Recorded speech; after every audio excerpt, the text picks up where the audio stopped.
I've been trying to get people to eat like an adult for years. That's why I created the guide. That's why I did a TEDx talk on it. But today we're going to talk about where that idea comes from. Welcome to the Strong for Life podcast. I'm Coach Josh Wood. This is the podcast for busy parents and professionals who care about their health and fitness and their longevity and just want to get on with life. So let's dig into things today. So, the Eat Like an Adult guide. That document is based off of a concept that I've been using for quite a while now. And that's the idea that you should eat like an adult. I'm assuming you're an adult if you're listening to this. If you're catching this live in the YouTube channel, or if you're catching this in the Become Strong for Life Facebook group, you're probably an adult. And it makes sense to eat like one. And we can talk a little bit about what that means. I've talked about that a lot, but I want to talk about the origins of that concept. Maybe, oh my gosh, when was it? A couple years ago. So I've been using that term for quite a while. And the idea is about making responsible decisions and mindful decisions and taking ownership of the outcomes of your choices instead of blaming circumstance and environment on all your outcomes in life. You can't do that. You can't do that and be happy. You have to take ownership. And so I was visiting my family, and my family is in Minnesota. I live in Tasmania, Australia. I lived in Australia my entire adult life. But all my family is still in the United States. And so I went to visit my family in Minnesota a couple Christmases ago.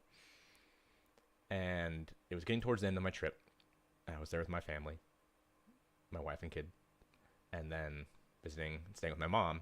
And my sister lives in the same town. And so before we were going to leave, my sister asked for some help.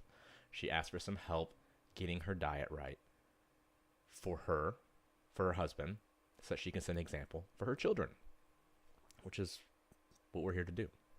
As parents, our children are our responsibility. And what we do, they will mimic. And so she wanted to be a good example. And she wanted her husband to be a good example. And they didn't have a great relationship with food.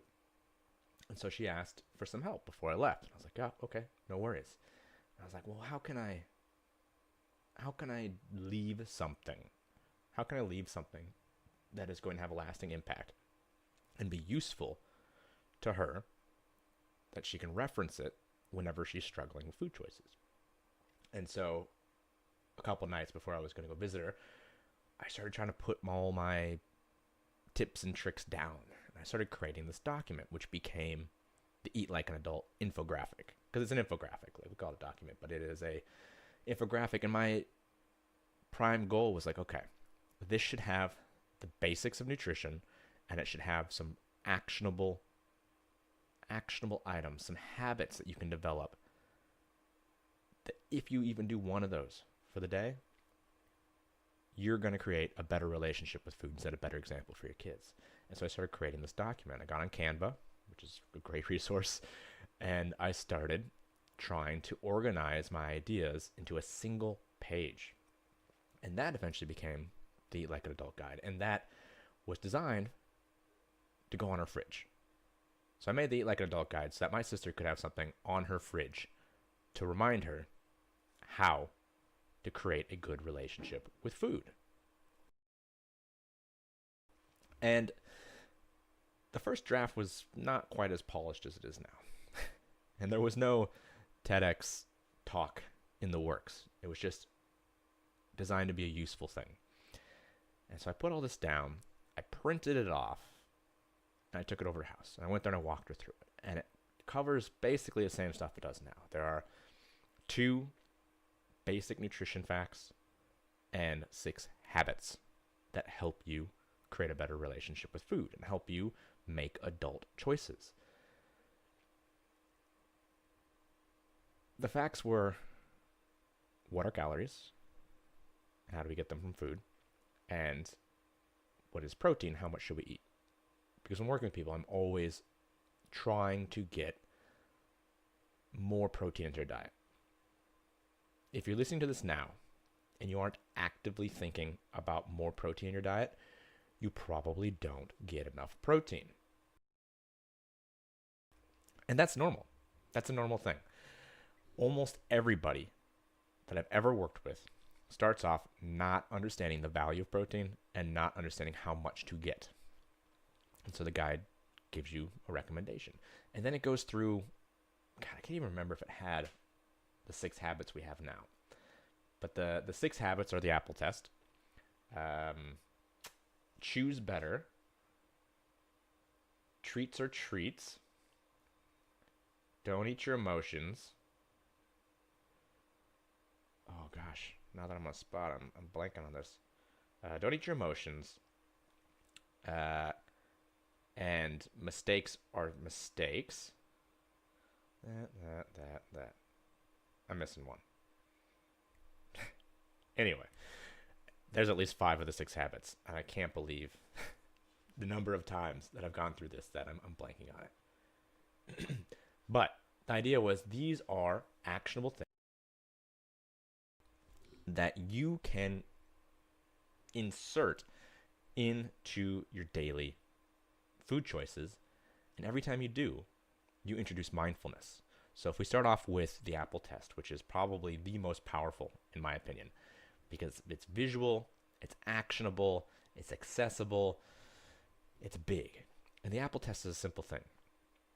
If you're digging around in your pantry or your desk drawer, my drawer here, I'm digging around looking for something sweet to eat in the afternoon, you need to stop and you need to ask yourself, am I actually hungry? If Coach Josh was to magically appear and hand me a beautiful, crisp, ripe apple, would you eat it? Hygiene concerns aside, and assuming you like apples, if you're hungry, you would eat an apple. If you're hungry, eat an apple or equivalent. It could be a pear. It's fine too. But if you're hungry, you'd eat real food. If you just want that little packaged bit of sweetness, you're not hungry. You're having a craving. And a craving is usually related to something else. It could be your body telling you that you are thirsty, you need to drink more water. It could be due to stress or lack of sleep, or maybe you're actually even deficient in some nutrients. But if you're hungry, eat real food. But the first step to breaking those old habits, those habits that just are what we do every day. Oh yeah, I dig in the pantry around 3 o'clock and eat some cookies because I'm, quote, hungry. If you're hungry, eat food. If you're eating emotionally, you typically don't eat real food. You eat junk. And so the first step is implementing these little stop gaps into our thought process that give us a moment to think, to make a conscious decision and decide what we want to do. That's the most important thing. That is eating like an adult. And this whole system was something I designed to try and help my family. Because I was like, I need a resource to leave before I come back to Australia, because I don't know when I'll be back. I don't go to the States much. It's a long way away. And now with 4 of us in the family, it is pretty cost prohibitive. It's a long way to go with little kids. And, flights aren't cheap these days. So who knows when I'm going to get back. But I was able to leave this tool. And this tool, this resource, has now reached hundreds and hundreds of people. And every day I get a message from someone who's like, every time I look for a snack or think about eating, now all I can think about is that mustache and apples. I just need to eat apples. And there's always, the Apple test is a big one because it's so accessible. And that was the whole goal. The whole goal was to create this resource to keep on your fridge. And it's still a free resource. It's still a free resource, and when the TEDx talk comes out, that's going to reach many, many more people. Because the talk outlines all of this stuff too. A little bit more detail than what I'm doing right now. But it's the same stuff. And if you are having difficulty getting your eating on track, start there. Again, it's a free resource. If you're not implementing free options and still saying you're unable to do something, that's on you. Your outcomes are going to be directly related to your decisions. And if you can't make a decision to utilize something that is free to revamp your relationship with food and set a better example for your children and those around you, that's on you. And it's just an amazing thing to see. You know, my sister's lost a ton of weight. She works with my assistant coach in Strong for Life coaching. Has been working with him for months now, and just tiny, small, everyday little habits change. And the way the family eats changes. And the way the kids look at food and how they're fed and what kind of snacks they have, all that changes when you make a change, when you make a conscious decision. So if you get anything out of this little episode today, hopefully it's the Apple test, and hopefully that helps you. Hopefully you're able to put a stop into mindless feeding and mindless action and make a conscious decision. And the more you do that, the more that will be ingrained, the more that will become effortless, just like the snacking was before. But it takes work now. It takes effort now. But in 6 months, a year, it won't. And you'll forget about how hard it was in the beginning. But you'll be a different person. And as the creator of something, that's an immensely rewarding thing to see how it's reached around the world just due to trying to help my family out. That's incredibly rewarding. Makes me very proud. And I hope it reaches more people. And I hope it can help. So, I should probably say, yeah, you can get that on my website if you want it, strongforlife.online. You can just message me, and I'll email it to you. It's a PDF. So you can message me on @CoachJoshWood on Instagram, or email me through the website. If you can't find it, that's fine too.